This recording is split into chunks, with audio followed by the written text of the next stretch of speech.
네, 대단히 추웠던 올해 2월 초에 일청연부에 굉장히 의미 있는 시간이 있었습니다. 바로 피아워십과 함께하는 그 윈터 캠프가 성수동에서 있었습니다. 이날 우리 일청연부 목사님들도 이제 일청연부가 한 100여 명 정도 참여를 했기 때문에 미리 좀 가서 준비를 하려고 자리를 이동했습니다. 왜냐하면 이제 입장하기 위해서는 입장권을 저희가 좀 나눠줬어야 했었거든요. 예배당 입구에 기다리면서 이제 입장권을 준비하고 나눠주고 또 웰컴도 하면서 기다렸다 보니까 집회가 7시 시작인데 저희 나눠주는 사역이 4, 5시쯤에 마무리가 되었습니다. 이제 티켓을 다 전달하고 이제 시간이 남아서 목사님들이 이제 일할 거리를 좀 갖고 왔거든요. 그래서 근처 카페 가서 우리 좀 해야 될 일을 해보자 이런 마음으로 좀 나오게 됐습니다. 마침 또 성수동이잖아요. 이제 카페가 얼마나 예쁜 데가 많겠어요. 그래서 이왕이면 제일 힙한데 제일 예쁜 데 가서 하면 일이 왠지 잘 될 것 같다 이런 마음이 들어서 이런 부분 우리 김용환 목사님이 아무래도 제일 젊고 깨어 있으시기 때문에 저희의 선한 목자가 되어 주셔서 쉴만한 카페로 인도해 주셨습니다. 이름부터가 벌써 젊어요. 영환이잖아요. 영환. 그래서 이분이 막 저희 막 성큼성큼 막 주저함 없이 가시는 거예요. 원래 막 다리가 길어가지고 막 성큼성큼 가시잖아요. 그러다가 이런 데 카페가 있어? 하는 데를 이제 들어간 거예요. 이름도 나중에 검색해보고 제가 알았습니다. 하우스 오브 바이닐 혹시 아세요? 힙한 분들이 계시네요. LP 카페가 있더라고요. 그래서 거기 이제 들어갔고 들어가자마자 막 음악도 엄청 힙한 거예요. 막 카페가 막 또 이렇게 길쭉해가지고 좌우로 길다 보니까 저희가 들어가서 그 자리를 찾으려고 이렇게 좌우를 보면서 이렇게 안쪽 깊숙이까지 가게 됐습니다. 그 끝자리에 가고 나서 자리가 있었는데 그 끝자리에 가고 나서 그제서야 우리가 성수동에 왔다는 사실을 알게 됐어요. 세상 옷 잘 입는 사람들 거기 다 모여 있는 거예요. 이게 말로만 듣던 그 미감 좋은 그 성수동 카페라는 거구나. 놀랍게도 거기서 제일 튀는 복장을 하고 있었던 사람들이 저희 4명이었어요. 왜냐하면 저희가 이날 이렇게 입고 갔기 때문인데 제가 사진을 준비했습니다. 저희가 이날 이렇게 입고 갔어요. 아무도 저렇게 입자고 약속하지 않았는데 다 똑같은 잠바에 가방을 메고 있어요. 백팩에 뭐 패딩 이것도 멋진 말 잠바 같은 거 입고 지금 저희가 잠바에 백팩 맨 아저씨 4명이서 그 기다란 카페 안쪽까지 저희는 의도하지 않았지만 작은 런웨이가 됐던 거예요. 아무도 우리를 보고 있지 않았지만 모두가 우리를 보고 있는 것 같은, 아무도 우리한테 말하지 않았지만 왠지 이렇게 말하는 것 같은 거예요. 너 오늘 이러고 성수동 왔어? 배신감이 들었던 것은 영환 목사님은 같은 아저씨의 백팩까지는 같은데 혼자 코트를 입고 왔다는 거예요. 혼자 코트를 입고 왔어요. 혼자 서 있는데 제가 너무 멋있어서 찍어놨어요. 설교를 준비하면서 좀 배신감이 드는 거예요. 이 사람은 알고 있었던 거야. 이분 머릿속에는 우리가 거기서 어디 카페까지 갈지 알았던 거니까 성큼성큼 간 거예요. 제가 그래서 자세히 보려고 확대를 해놨어요.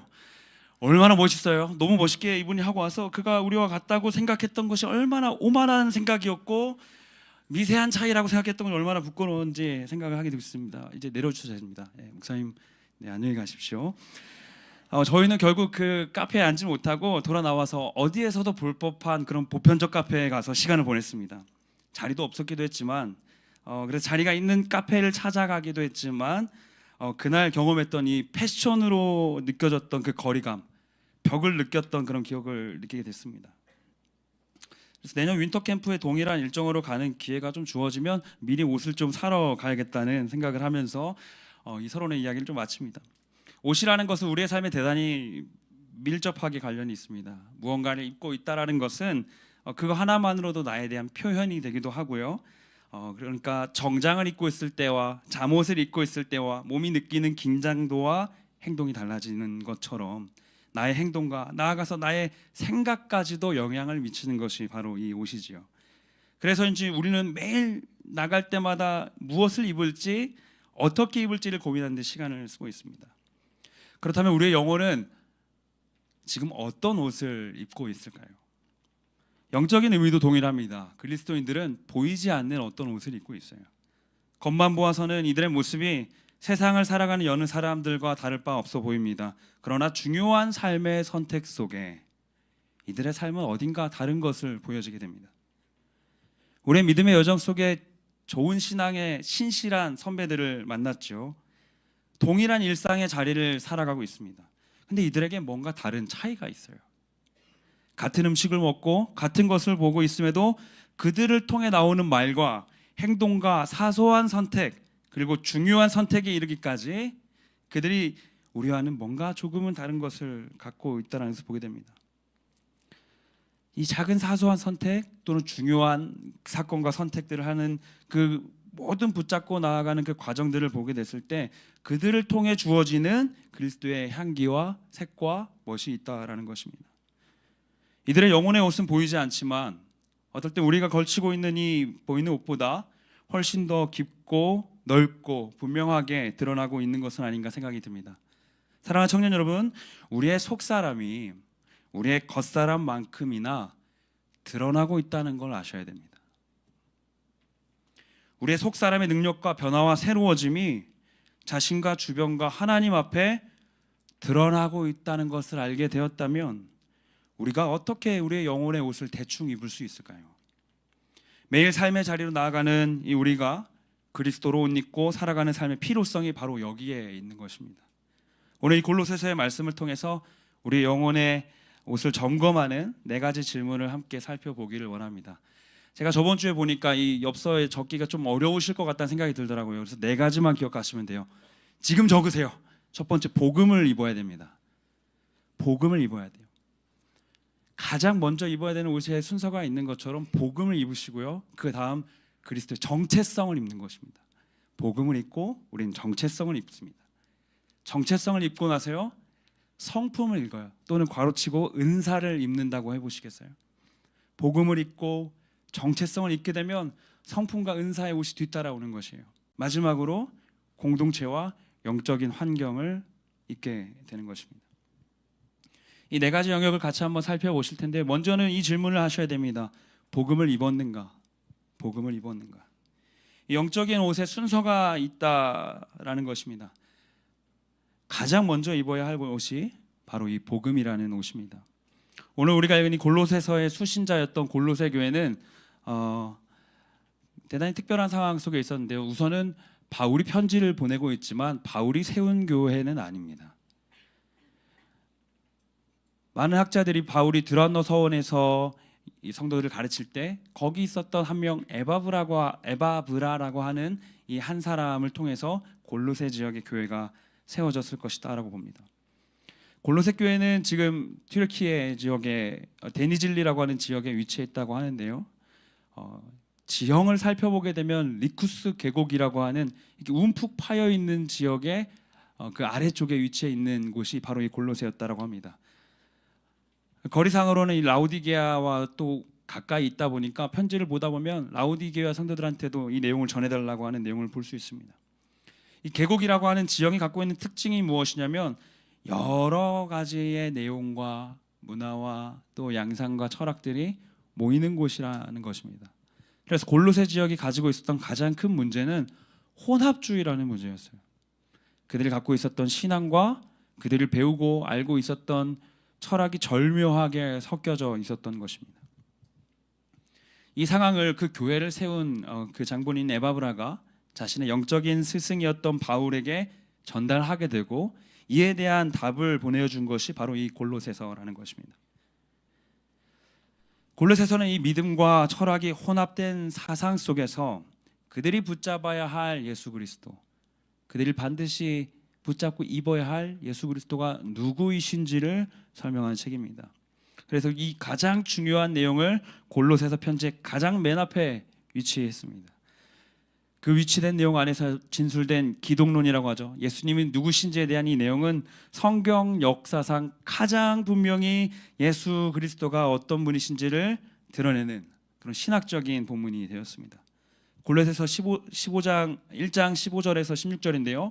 같이 한번 읽어봤으면 좋겠습니다. 1장 15절에서 16절 함께 읽겠습니다. 그는 보이지 아니하는 하나님의 형상이시오 모든 피조물보다 먼저 나신 이시니 만물이 그에게서 창조되되 하늘과 땅에서 보이는 것들과 보이지 않는 것들과 혹은 왕권들이나 주권들이나 통치자들이나 권세들이나 만물이 다 그로 말미암고 그를 위하여 창조되었다 말해요. 예수님에 대해서 뭐라고 설명합니까? 그는 보이지 아니하는 하나님의 형상이다라고 말해요. 보이지 아니하는 하나님의 형상이다. 세상의 모든 만물이 창조됐는데 다 그에게서 창조되고 그로 말미암고 그를 위하여 창조되었다라고 말하는 것입니다. 예수 그리스도가 우리 가운데 오셨습니다. 하나님께서는 보이지 아니하시는 영이신데 우리가 이 볼 수 없는 영광 광채 가운데 계신 이 분을 예수 그리스도 그분의 형상으로 만날 수 있게 된 것입니다. 세상에 있는 모든 것들은 다 그분을 통해 우리에게 주어졌고 그분이 지으셨고 그분을 위해서 창조되었다라고 말해요. 근데 종종 우리는 우리의 존재 의미가 너무 신앙생활하다 거창해질 때가 있는 것 같아요. 우리에게 주어진 이 창조가 나를 향하신 하나님의 사랑과 은혜로 베풀어진 것이라는 사실을 망각하게 되면요, 내가 너무나 중요해져서 사실 이 모든 창조가 하나님을 위한 것임을 망각하게 되는 거예요. 그래서 죄 가운데 살아간다는 것은 이 우리가 방금 읽은 15, 16절의 말씀을 거꾸로 하는 것입니다. 만물이 나를 위해서 창조되었습니다. 만물이 다 나를 위해서 쓰여져야 하고 결국에는 그 만물을 포기할 수 없어서 하나님을 포기하는 데까지 도착하게 된 것이죠. 우리에게 주신 이 선물이 너무 좋아서 하나님보다 더 좋아져서 이 창조의 목적이신 하나님을 위한 것이 아니라 이 창조를 나를 위한 것으로 전락시켜버리는 것입니다. 결국 우리는 하나님을 버리고 죄를 선택해서 하나님과 단절되어서 모두가 죽어야 하는 존재가 되었습니다. 그래서 모든 인간은 결국 하나님과 만날 수 없는 그 죄의 값을 감당해야 됩니다. 성경은 원래 이렇게 마무리돼야 됩니다. 그래서 모든 인간은 죽게 되었습니다. 믿음 가운데 살아가다 보니까 우리에게 주신 구원의 은혜를 너무 풍성하게 누리다 보니까 이 이야기가 이렇게 끝날 수 있었다는 사실이 우리한테 잊혀져 있는 것 같아요. 사랑하는 여러분, 복음이 왜 복음이 되는가 하느냐면요, 죄와 사망으로 마무리되어야 하는 그 인생에 하나님이 아닌 피조물을 그 우상으로 쫓아가는 그 사람들에게 하나님이 찾아오셨기 때문에 복음이 되는 것이에요. 이런 상황 속에 있는 인간들을 하나님은 어떻게 여기시냐면 골로새서 1장 20절입니다. 그의 십자가의 피로 화평을 이루사 만물 곧 땅에 있는 것들이나 하늘에 있는 것들이 그로 말미암아 자기와 화목하게 되기를 어떻게 하신대요? 기뻐하신대요. 완전히 심판으로 끝나야 될 그 인생이 그분의 찾아오심으로 다시 화평을 이루는 거예요. 화목을 이루는 것이에요. 그리고 그 정도로 그냥 목적을 이루시는, 달성하시는 정도가 아니라 그걸 기뻐하신다는 것입니다. 자신을 위한 창조에 취해서, 맡겨진 권리에 취해서 하나님보다 만물을 더 선택함으로 그 죄 가운데 하나님과 분리되고 모든 단절 가운데 있었던 우리에게 세상을 처음 말씀으로 지으셨던 그분이 우리의 언어를 배우시기 위해 이 땅에 오셨어요. 영광의 광채를 벗으시고 죄인의 옷을 입으심으로 십자가에 못 박혀 피 흘리심으로 다시 자기와 화목하기를 원하시고 이것을 기뻐하셨다는 것입니다. 이 사건이 우리에게 놀라운 이유는 골로새서 1장 13, 14절에서 이렇게 주어지는데요, 제가 읽어드릴게요. 그가 우리를 흑암의 권세에서 어떻게 하셨대요? 건져내셨대요. 그래서 어떻게 하세요? 그의 사랑의 아들의 나라로 옮겨버리셨대요. 14절, 그 아들 안에서 우리가 속량 곧 죄사함을 얻었도다. 아멘. 죄의 통치 아래 살아가려던 그 인생이 하나님 나라의 아들의 그 나라로 옮겨진 것입니다. 사랑하는 여러분, 복음을 붙잡고 살아간다는 것은 국적이 바뀌는 거예요. 살고 있는 땅의 방식과 가치관과 소득과 즐거움을 벗어나는 것입니다. 죄의 방식과 죄의 가치관과 죄의 소득과 죄의 즐거움을 벗어나서 하나님 나라의 방식과 하나님 나라의 가치관과 하나님 나라의 소득과 하나님 나라의 즐거움을 따라가는 것입니다. 그래서 이 변화의 과정을 골로새서 1장 21, 22절은 이렇게 말합니다. 전에 악한 행실로 멀리 떠나서 마음으로 원수가 되었던 너희를, 22절은 같이 한번 읽어볼까요? 함께 읽습니다. 시작. 이제는 그의 육체의 죽음으로 말미암아 화목하게 하사 너희를 거룩하고 흠없고 책망할 것이 없는 자로 그 앞에 세우고자 하셨으니. 아멘. 전에는 이와 같이 살았던 인생이 이제는 이와 같이 살아가게 되었다라는 것입니다. 사랑하는 여러분, 제가 수련회 가운데 4일 동안 했던 이야기를 지금 축약하다 보니까 내용들이 많이 있는데요, 너무 긴장하지 마십시오. 원래 복음이 제일 오래 입는 옷입니다. 뒤로 갈수록 금방 입으실 거예요. 한 청년과 제가 신방하다 이 이야기를 알게 됐습니다. 어떤 이야기냐면, 신자는 두 종류가 있는 것입니다. 이 안에는 두 종류의 신자가 있습니다. 한 종류의 신자는 이런 사람들입니다. 내가 지금껏 살아온 나의 방식을 고수하는 사람들이에요. 여기에 신앙세관이라고 하는 교양과 문화를 양념처럼 뿌리는 것이죠. 그 덕목들을 사용해 나가는 사람입니다.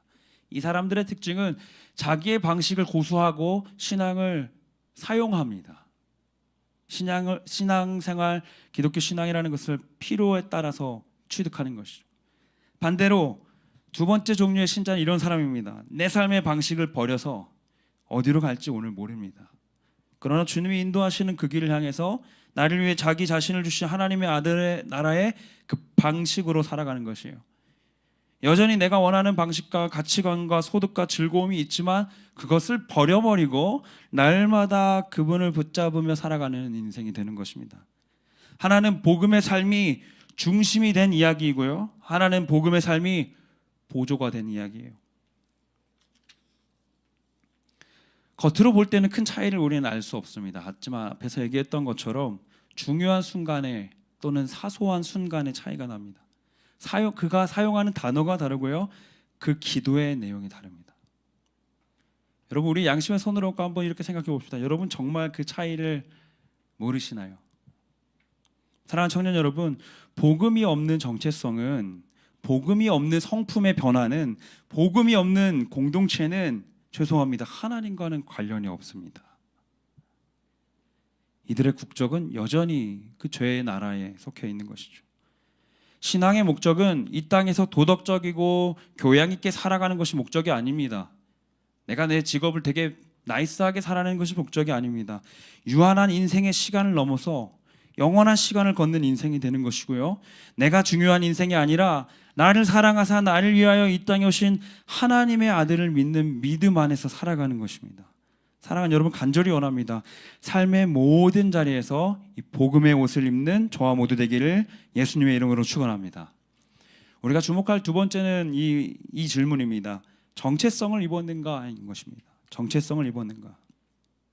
자, 이제 복음을 입은 자들의 다음 순서는 무엇일까요? 정체성, 정확히는 그리스도의 정체성을 입는 것입니다.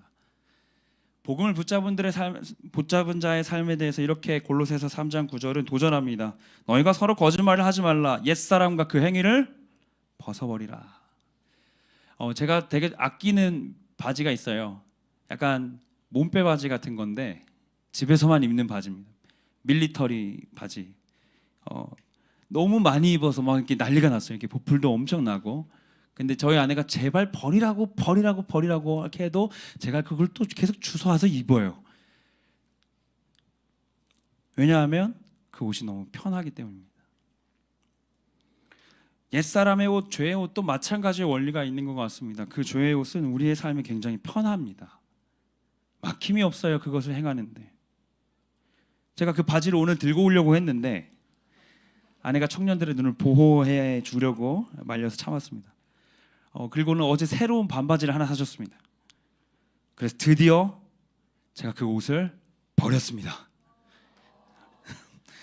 36의 반바지를 버려서 박수를 받은 게 참 감사한데, 여러분 같은 원리예요. 옛사람을 벗어던지고 이제 새 사람의 삶을 향해 나아갈 때는요, 새 바지를 사시는 것과 같은 원리입니다. 서쪽으로 가지 않으려면요, 서쪽으로 가지 않으려고 발버둥 치는 게 목표가 아니고요, 동쪽으로 가시면 돼요. 새 것이 주어지면 옛 것이 사라져 가는 것입니다. 새 사람을 입은 그 삶을 따라가게 될 때 옛 사람이 벗겨져 가는 것입니다. 그렇다면 성경이 말하는 새 사람의 모습은 어떠할까요? 성경은 복음을 입고 살아가는 자들은 벗어야 할 옛 사람을 벗어 던지고 입어야 할 새 사람을 이렇게 표현하고 있습니다. 3장 10절입니다. 같이 한번 읽어보겠습니다. 시작.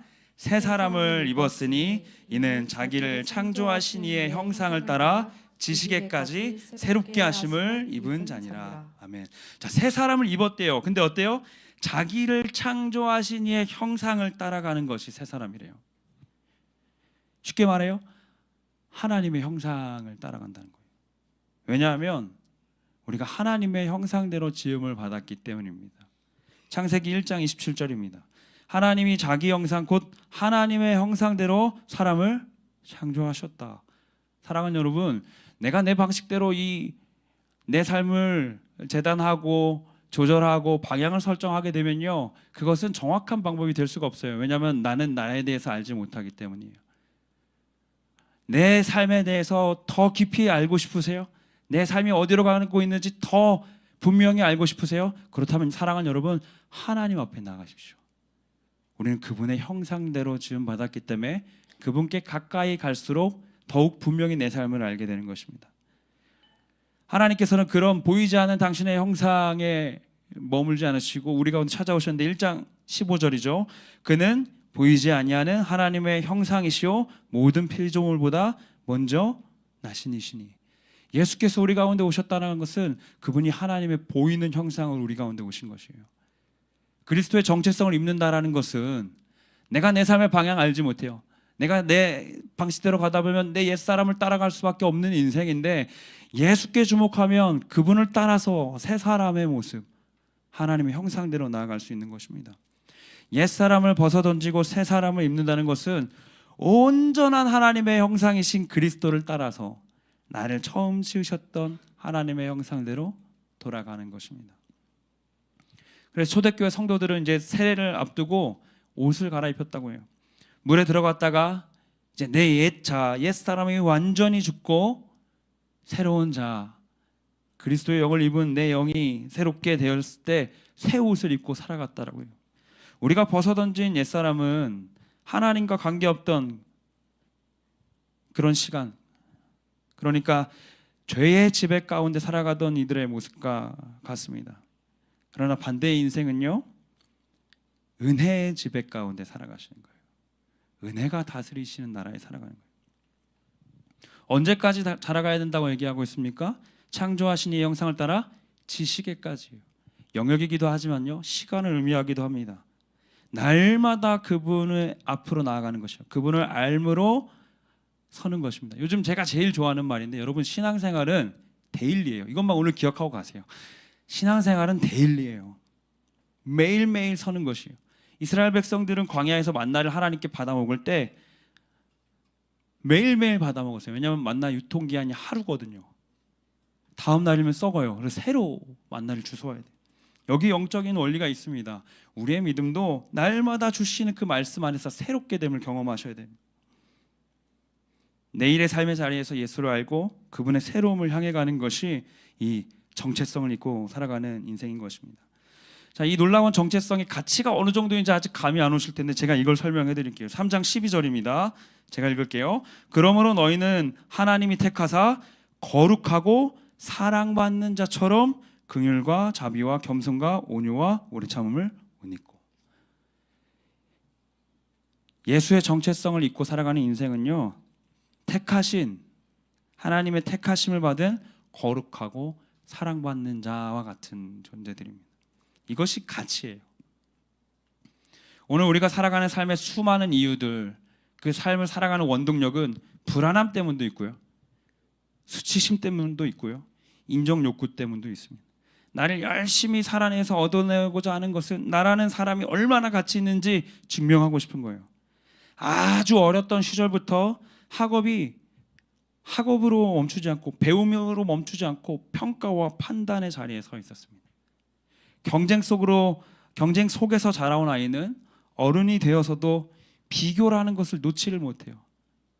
누가 물건을 사거나 누가 잘 되거나 했을 때 축하도 해주지만 왠지 모를 내 안에 씁쓸함과 열등감이 있는 것입니다. 승리와 패배를 반복하면서 내가 얼마나 가치 있는지를 나의 실력과 능력과 지위와 소유와 관계로 증명해내야 돼요. 그렇지 못하게 됐을 때 나라는 사람의 가치가, 나라는 사람의 존재가 지워져 가기 시작하는 것입니다. 시험을 못 보면, 누가 나를 싫어하면, 나의 잘못된 행동들을 보면서 나라는 사람에 대한 정말 넌 구제불능이야, 넌 쓰레기야라고 하는 끊임없는 비난 속에서 세상과 나라는 기준에 흔들려 가는 것입니다. 이런 인생의 비참함이 뭔지 아세요? 언제든지 망할 수 있어요. 혹시 지금 공부 되게 잘하는 분 계세요? 집안이 굉장히 좋은 분 계세요? 외모가 출중한 분들 많이 계시네요. 네. 그게 여러분의 혹시 자랑이라면요, 그게 사라지게 됐을 때 여러분의 자존감도 같이 사라지는 것이에요. 좋은 심리학적인 제안은 나를 향해서 긍정적인 말을 해주래요. 독려하고 기운을 주라고 말해요. 어느 정도 효과는 있는 것 같습니다. 저도 거울 보고 해봤거든요. 넌 잘생겼어. 너는 할 수 있어. 너는 정말, 넌 지금 정말 멋져. 어느 정도 효과는 있는 것 같아요. 근데 과연 여러분, 그게 최선일까요? 복음을 입고 그리스도로 정체성을 입은 자들에게 아까 뭐라고 했어요? 흔들리지 않는 가치가 부여됐다고요. 당신은 하나님의 택하심을 받은 사랑받는 자래요. 이 가치가 여러분 안에 있으셔야 돼요. 우리가 굉장히 붙잡아야 될 성경의 가치가 뭐예요? 내 이웃을 내 몸과 같이 사랑하는 것이에요. 근데 여러분이 가치가 흔들려. 내가 이거 못하면 나는 부족한 사람이에요. 나는 참 안타까운 사람이에요. 이 가치 기준이 이렇게 흔들리는 사람이면 상대를 바라보는 가치 기준도 흔들릴 수 있어요. 내 연인이, 내 가족이, 내 친구가 잘못된 행동을 할 때 이 사람에 대한 가치를 매겨버려요. 왜냐하면 나에게 똑같이 하기 때문인 거예요. 사랑하는 여러분, 우리의 가치는요, 나를 사랑하사 나를 위하여 죽으신 하나님의 아들의 가치에 있습니다. 그 가치가 있으면요, 내가 공부를 잘하고 못하고가 그렇게 흔들리지 않아요. 내가 성격이 좋고 안 좋고가 그렇게 흔들리지 않아요. 나를 사랑하사 나를 위하여 죽으신 그 하나님의 아들의 가치가 내 가치가 되면요, 내 이웃을 내 몸과 같이 사랑하게 될 수가 있는 거예요. 그럼 그 가치가 흔들리겠어요? 저 사람도 하나님께서 사랑하시고 아들을 보내시기까지 사랑한 가치로 여기는 것이잖아요. 세상 사람들이 뭐라고 하는 게 뭐가 그렇게 중요하겠어요? 하나님이 나를 사랑하신다는데. 그런 이들에게 하나님 말씀하십니까? 그러니까 사랑받는 자처럼 살아라. 둘째 아들 이야기 너무 잘 아실 거예요. 탕자 이야기.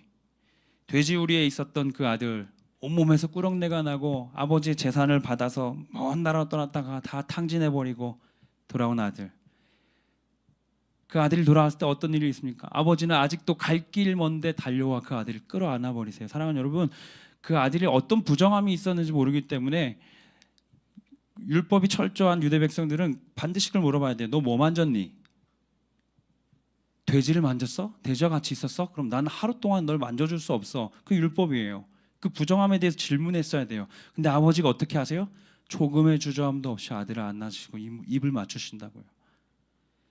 새 사람을 입고 정체성을 입었다는 것은요, 여러분 오늘 여기서 말씀에 도전받고 여러분 일상에 다시 나갔을 때 또 실패가 있을 것입니다. 또 무너지는 선택들을 하실 것입니다. 그러나 다음날 아침 마치 둘째 아들이 돼지우리에서 돌아온 것처럼 하나님 앞에 나아갈 때 그 하나님은 여러분을 절대 놓지 않으시고 바로 끌어안으실 줄 믿습니다.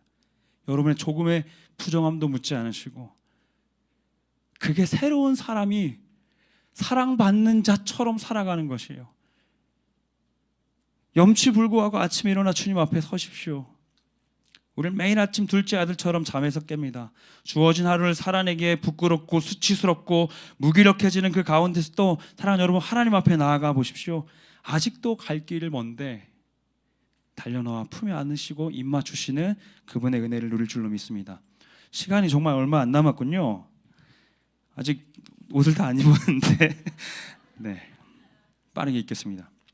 세 번째, 성품을 입으셔야 돼요. 성품의 성숙은 또는 은사의 성장은 복음으로 정체성을 입은 사람들에게 자연스럽게 따라오는 것입니다.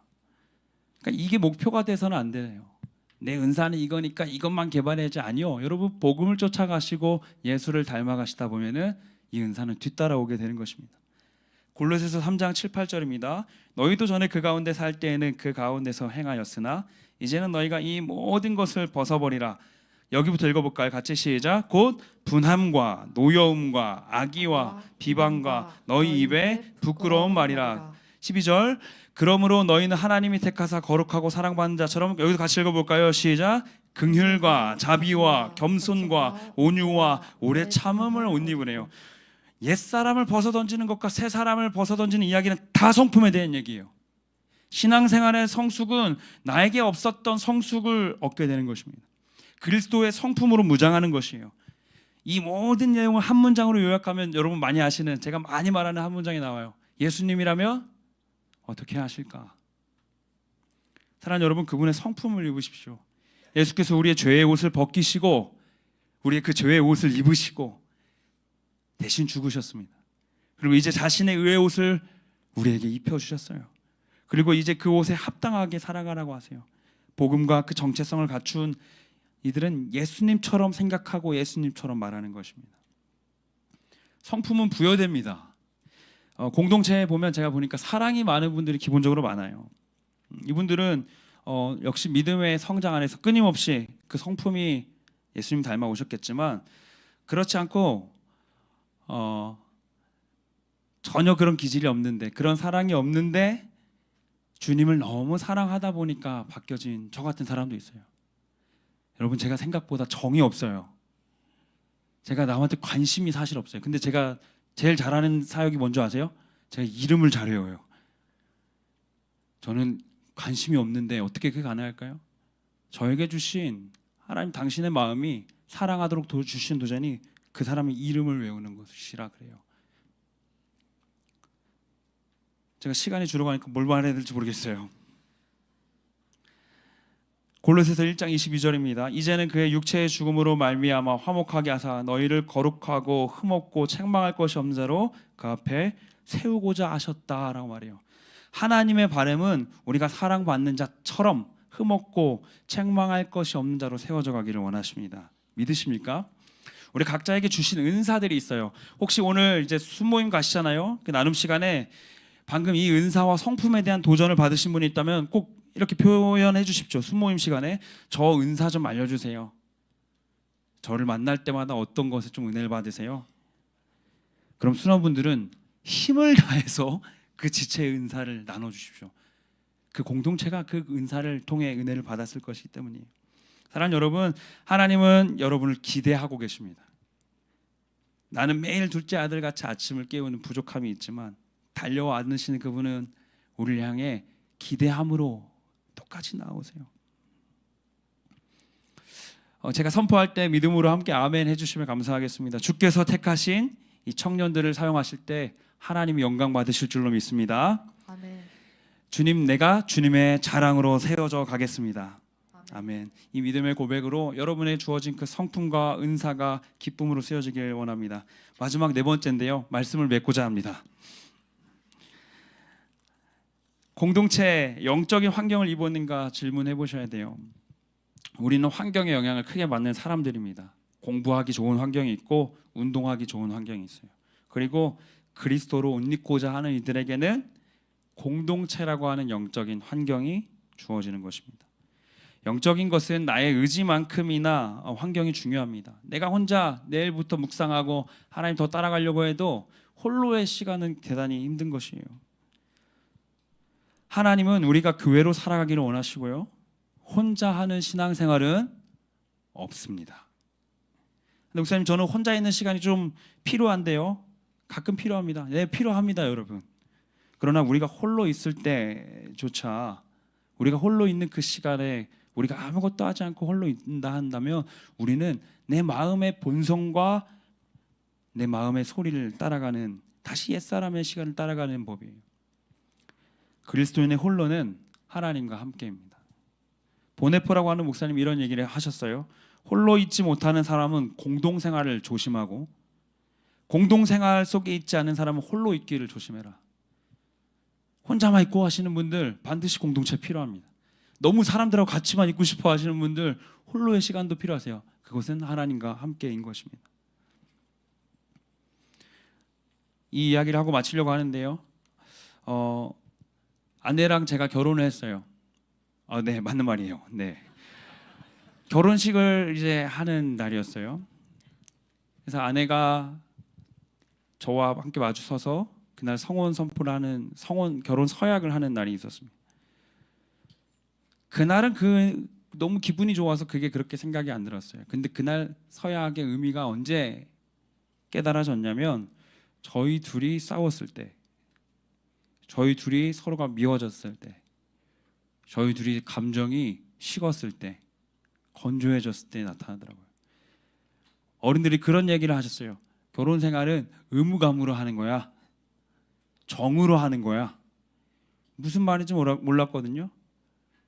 근데 그것이 굉장히 중요하더라고요. 내가 이 사람에 대한 마음이 혹시 식어도, 내가 이 사람의 마음에 혹시 불편해져도 우리가 하나님 앞에서 함께 서약한 그 약속의 근거에서 그 사람을 여전히 사랑하고 있는 것이에요. 사랑하는 여러분, 신앙생활의 의무와 책임은 대단히 중요합니다.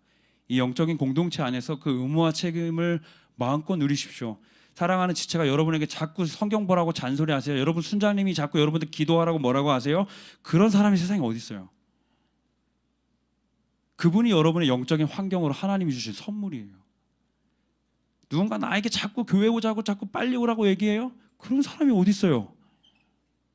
사랑하는 여러분, 그 영적인 환경을 기쁨으로 취하셔야 돼요. 그리고 그가 그렇게 고백할 때 그 음성 가운데 주님의 사랑의 음성을 붙잡고 나오셔야 돼요. 그게 영적인 환경이거든요. 이 방학 시간의 시간들을 어떻게 보내시려고 하세요? 여러분, 신앙생활은요, 여기 모여있는 2시간이 아니에요. 여기 모여서 잠깐 예배하는 그 2-3시간 시간이 아니에요. 신앙생활은요, 내일부터 시작이에요. 월, 화, 수, 목, 금, 토, 일.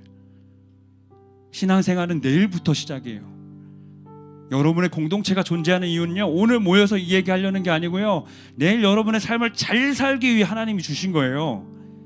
사랑하는 여러분, 내가 연락하면 불편하지 않을까, 내가 이 순방에서 말하면 다시 피면 어떡하지, 좋아요만 누르면 어떡하지, 그게 뭐가 문제예요. 서로를 향해 끊임없이 깨워주셔야 돼요. 영적인 환경이 되어주십시오. 그렇게 할 때 그 공동체로 옷 입고 그리스도가 우리 안에 역사하시는 줄로 믿습니다. 우리 같이 한번 이 마음 가지고 한번 찬양했으면 좋겠는데요. 오늘 말씀의 내용이 많이 있었지만 우리에게 주어진 이 복음, 나에게서 벗어진 옛 사람과 새롭게 입혀준 새 사람, 그것은 그리스도의 그 사랑의 가치 아래 내가 끊임없이 돼지우리 가운데 머물고 있는 그 둘째 아들일지라도 나를 달려와 주신 사랑으로 매일 나를 맞아주시고, 내가 또 나의 연약함과 세상의 비교 속에 좌절할지라도 나를 향하신 기대로 나를 또 매일마다 깨워주시는 그 하나님이 계시고, 나 홀로 신앙생활을 하려고 하는 그 시간들 속에서 매일마다 보내주신 공동체로 나를 보호하시는 그 하나님의 은혜를 누릴 때, 사랑하는 여러분, 나 한 사람이 아니고요, 이 공동체가 세 사람이 될 줄로 믿습니다. 그 마음 붙잡고 이 찬양의 고백으로 같이 한번 나아갔으면 좋겠습니다. 아무런 자격도 없는, 아무런 자격도 없는 나를 위해,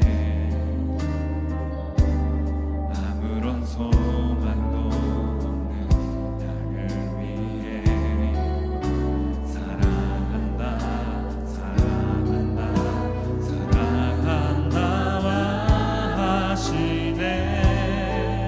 이 낮은 날 위해 아무런 자격도 없는,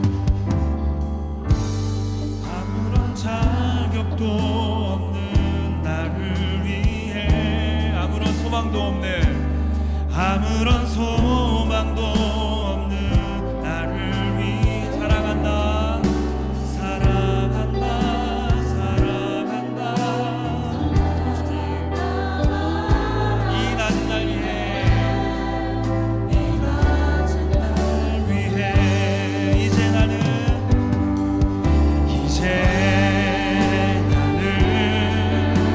옛 사람 아니요, 사망에서 건지신 주의 자녀이니 그 한없는 주의 사랑 안에 기쁨으로 우리 계속해서 고백합니다. 이제 나는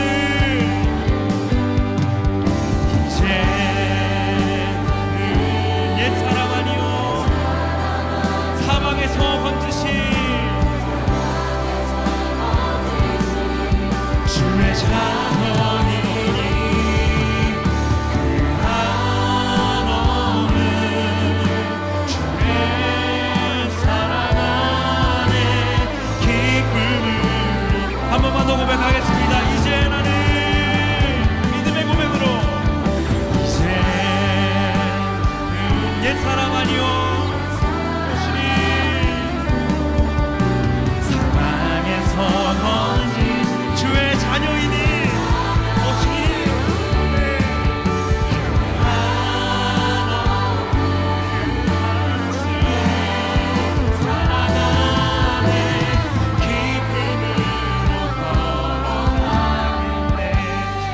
한번 기도했으면 좋겠습니다.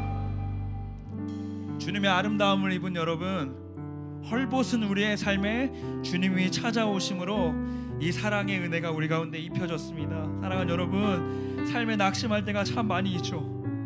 나라는 존재가 왜 이렇게 의미 없이 살아가는지, 반복되는 죄 속에서 염치불고하고 예배하는 것과 나누는 시간들이 참 괴로울 때가 많지만, 그럼에도 새 사람을 입은 그 존재는요, 복음의 근거에서, 그리스도의 그 정체성의 근거에서 다시 주님 앞에 나아가는 사람들입니다.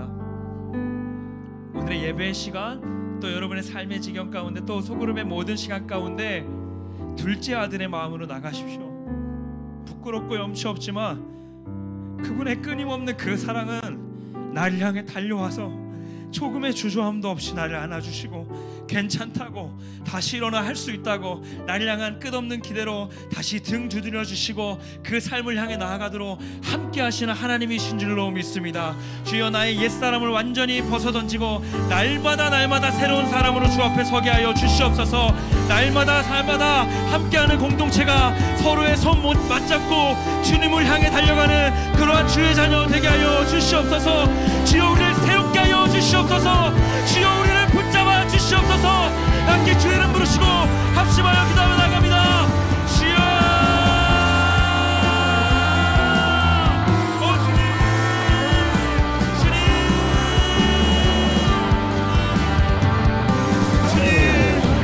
연약한 참 기사님 되시고 함께하여 이들과 할 시간 되시고 끊임없이 나를 불러주시고 아무것도 혼자 해서 아무것도 할 수 없는 여러분, 이 시간 고백하며 나아갑니다.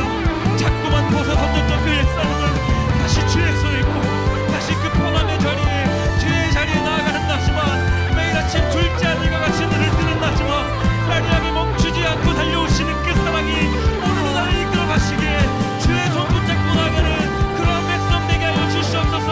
그러한 자 되게 하여 주시옵소서. 그러한 자 되게 하여 주시옵소서. 어제 함께 하시기 원합니다. 주여, 이끄시기 원합니다. 주여, 세워가시기 원합니다.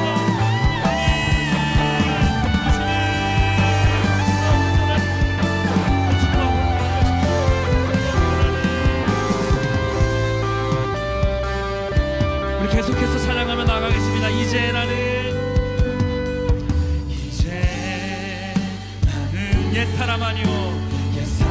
우리 함께 자리에 일어나서 고백하겠습니다. 주님, 이 찬양의 고백은 이제 우리의 마음을 달래주고 우리의 마음을 위로하는 정도가 아니라 우리의 일상의 선포가 되기를 원합니다. 주여, 날마다 복음으로 옷 입게 하여 주시옵소서. 우리의 정체성이 예수 안에서 놀라운 가치 붙잡고 나가게 하여 주시옵소서. 주여, 함께 하여 주시옵소서. 한 번 더, 이제 나는 옛사람 아니오.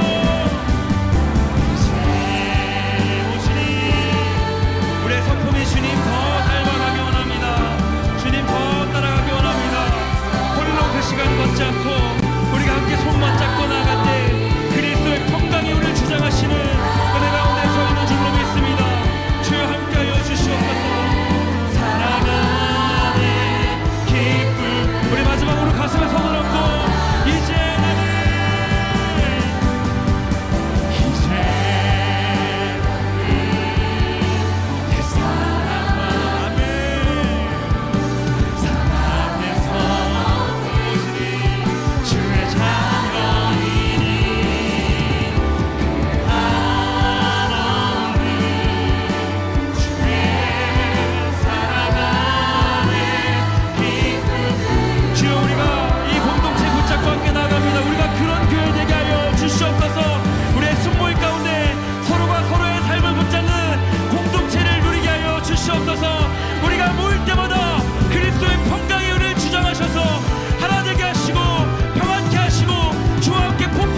자꾸만 그 벗어던진 옛사람을 주어 있는 우리의 현실에 참 비참하고,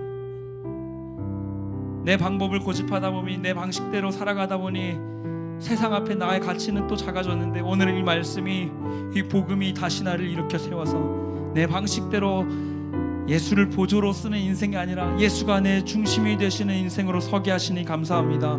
주여, 세상의 수많은 소음 속에서 그리스도의 정체성 붙잡고 너는 사랑받는 자여, 내가 널 끝까지 기대한다 말씀하시는 하나님의 음성으로 담대히 나아가는 주의 자녀 되게 하여 주시옵소서. 홀로 그 시간 힘들 때 보내주신 공동체가 나에게 날마다 말씀 나눠주고 찬양을 나눠주는 이 일상이 얼마나 기쁜지, 내가 힘들면 연락하고 함께 모여서 나눌 수 있는 그 믿음의 공동체가 있다는 것이 얼마나 기쁜 일인지 오늘 말씀 가운데 다시 한번 깨닫게 하셨사오니, 이 모임의 자리마다, 이들이 모이는 그곳마다 성령의 임재 충만함으로 그리스도의 평강이 우리를 주장하게 하시는 그 은혜의 자리에 서게 하여 주시옵소서. 세상의 폭풍 속에서도 예수가 타고 계신 이 배가 있기에 이 배는 침몰되지 아니하고 그리스도의 평강으로 잔잔히 그 땅을 전진해 나가는 줄로 믿습니다. 오늘 이후의 시간 가운데 우리의 마음 열어주시고 시작되는 내일 가운데 함께하는 이 공동체를 입고 이 영적인 환경을 입고 담대하게 걸어가는 주의 백성, 주의 자녀 되게 하여 주시옵소서. 함께하실 주님을 믿사오며 사랑하는 우리 주 예수 그리스도의 이름으로 기도드립니다. 이제는 우리 주 예수 그리스도의 은혜와 하나님 아버지의 끊임없는 사랑과 성령의 교통하심이 옛사람을 벗어 던지고 날마다 새 사람을 입으며 주와 함께 동행하기로 결단하는 주의 귀한 청년들과 이들의 삶의 자리 위에 이제로부터 영원토록 항상 함께 있을지어다.